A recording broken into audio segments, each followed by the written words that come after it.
Hello students. बच्चों, आज हम फिर से जो हिस्ट्री का जो फोर्थ चैप्टर है, tribals, Dikus and the vision of a gold age, उसको आगे हम कंटिन्यू करेंगे। हमें आपको थोड़ा रिवाइंड करवाती हूँ। जो दो वीडियो है उसमें हमने क्या पढ़ा। हमने ट्राइबल लोगों के बारे में पढ़ा। ट्राइबल लोग कैसे रहते थे, वो अपना कल्टीवेशन कहाँ करते थे, वो किस पे डिपेंड थे ज़्यादा, वो फॉरेस्ट पे डिपेंड थे।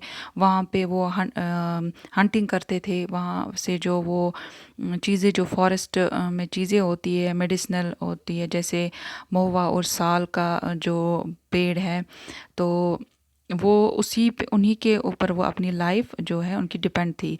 जब भी उनको कोई चीज़, किसी चीज़ की ज़रूरत होती तो वो एक्सचेंज करते थे फॉरेस्ट प्रोडक्ट्स के साथ। और फिर इसमें जब फॉरेस्ट जो है वो वहाँ का प्रोड्यूस थोड़ा कम होने लगा, तो जो ट्राइबल लोग हैं वो मजबूर हो गए गांव की तरफ आने के लिए। और वहाँ पे कोई लेबरर का काम करने लगा, कोई रोड्स पे काम करने लगा। तो इस तरह उनकी लाइफ जो है वो थोड़ी बहुत चेंज हो गई। फिर जब ब्रिटिशर्स आए तो ब्रिटिशर्स ने बहुत सारे लॉज बनाए, जो हमने पिछली वीडियो में पढ़ा कि फॉरेस्ट लॉज बनाए, फॉरेस्ट के कानून बनाए। वो ब्रिटिशर्स जो थे उन्होंने डिक्लेयर किया जो फॉरेस्ट है वो स्टेट की प्रॉपर्टी है। और कोई इसमें, जैसे वो ट्रैवल से एक जगह से दूसरी जगह जाते थे, जब कल्टीवेशन करते थे, उस पे उन्होंने रोक लगा दी। मगर एट द सेम टाइम जो ब्रिटिशर्स हैं उनको लगा कि जब हमें और उन्होंने एक पोर्शन रखा था रिजर्व फॉरेस्ट में, जिससे वो वहाँ के जो पेड़ है वो काटते थे और जो उसकी लकड़ी निकलती थी वो इस्तेमाल करते थे। तो जब उनको ये लगा कि जब हमें लेबरर की ज़रूरत होगी तो हम कहाँ से लाएंगे, तो उन्होंने कुछ ट्राइबल्स को ये बोला कि वो जो प्रैक्टिस है, जो अपना कल्टीवेशन है वो कर सकते हैं, मगर उनको बदले में क्या, जब उनको लेबर की ज़रूरत पड़ेगी तो उनको उनके लिए काम करना पड़ेगा।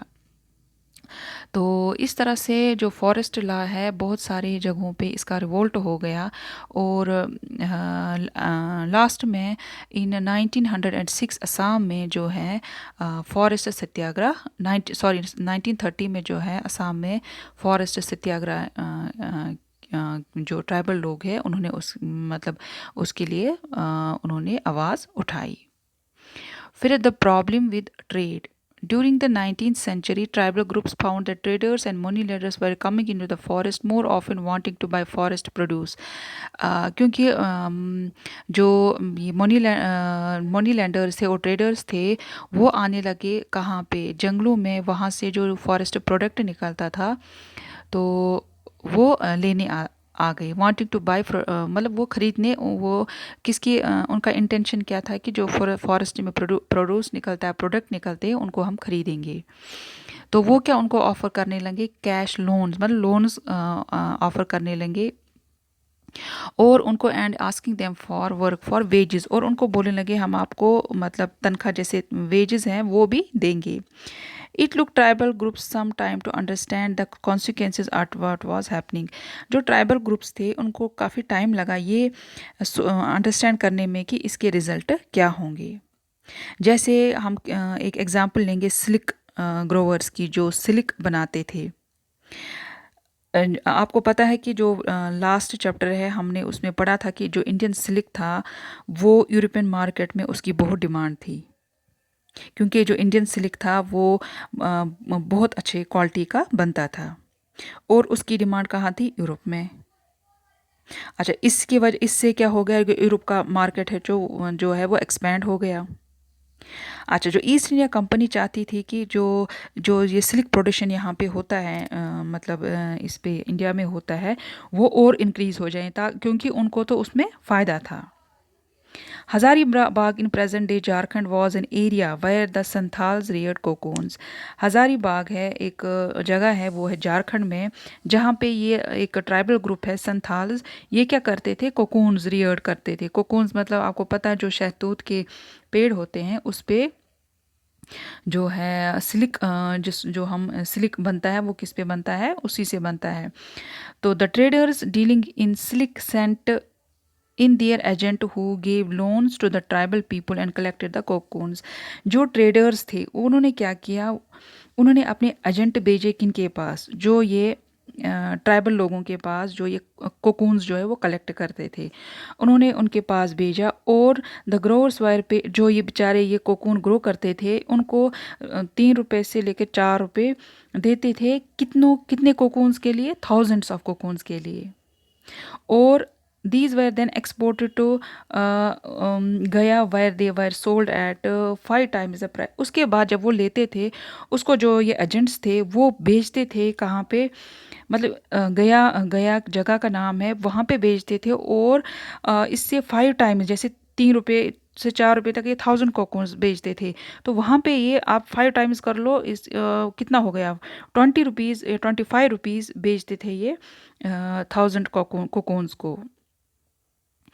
तो जो मिडल मतलब जो एजेंट्स थे, deal between the exports and the silk growers made huge. जो बीच में मिडल मैन था, मतलब जो ये एजेंट था, आप देखो कितना पैसा कमा रहा था। यहाँ से इनको 3 से 4 रुपये देता था और वहाँ पे 20 to 25 रुपीज़ वो वहाँ पे बेचता था। Understandably, many tribal groups saw the market and the traders as their main enemies। आप देखो जो ट्राइबल लोग थे वो बेचारे उतने उनको एक्सपोजर नहीं था, वो अपना मतलब अपना रोज़ी के लिए वो ये चीज़ें करते थे। लेकिन आहिस्ता आहिस्ता उनकी समझ में आ गया, जो ये मिडल मैन है इनको क्या समझने लगे, ये अपना दुश्मन, क्योंकि इनको ये बहुत मतलब रेट कम देते थे और वहाँ पे ये हाई रेट्स में इसको कोकून्स को बेचते थे। The plight of the tribals who had to go far away from their home in search of work was even worse।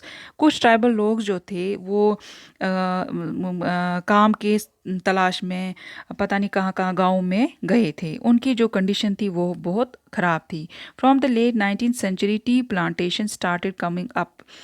19th century में टी प्लांटेशन, जो चाय बागान है असम में, वो स्टार्ट होने लगे। And mining became an important industry. एक टी प्लांटेशन और माइनिंग, ये दोनों जो है ये इम्पॉर्टेंट इंडस्ट्री बन गई उस time. Tribals were recruited in large number two work the tea plantation of Assam. जो ट्राइबल्स ये थे ये बेचारे काम को ढूंढ रहे, वैसे भी ये काम की तलाश में थे, तो बहुत तादाद में जो ये ट्राइबल्स हैं इनको काम मिला कहाँ पे, इस चाय बागान में।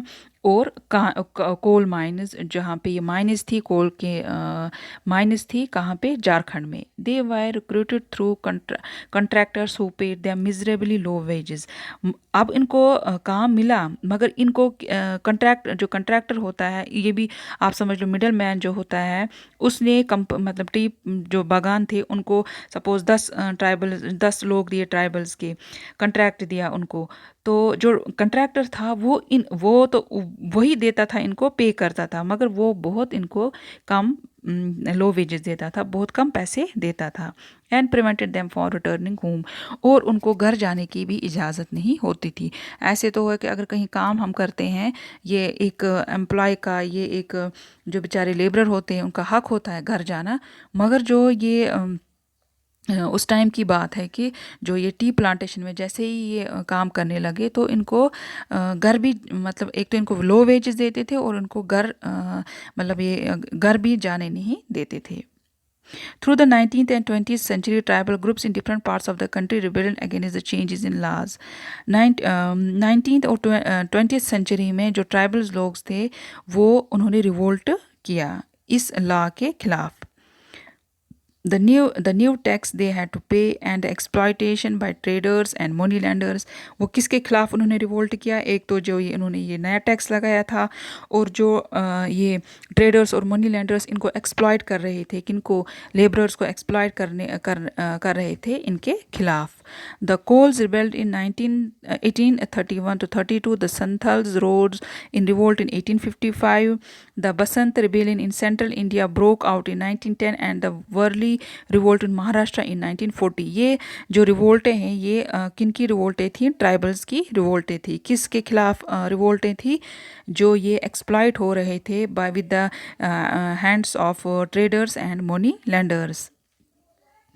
The movement that Birsa led was one such movement. अब जो है, जो ये जब रिवोल्ट हुई, जब बगावत हुई, तो इसमें हम पढ़ेंगे, हम आगे आगे जो हम अगर आगे वीडियो होगा उसमें हम पढ़ेंगे कि जो बिरसा था, तो जो हमने स्टार्टिंग में पढ़ा था कि बिरसा के नाम हमने पढ़ा था, वो मुंडाज के ट्राइबल का एक बिरसा था। उसने फिर कैसे, जो क्योंकि जब उसको लगा कि रिवोल्ट हो रहा है, लोगों के साथ ज़्यादती हो रही है, फिर उसने एक सच मूवमेंट को उसने इन्हीं एक मूवमेंटों में से उसने एक मूवमेंट को आगे चलाया। वो हम आगे आपकी नेक्स्ट वीडियो में पढ़ेंगे।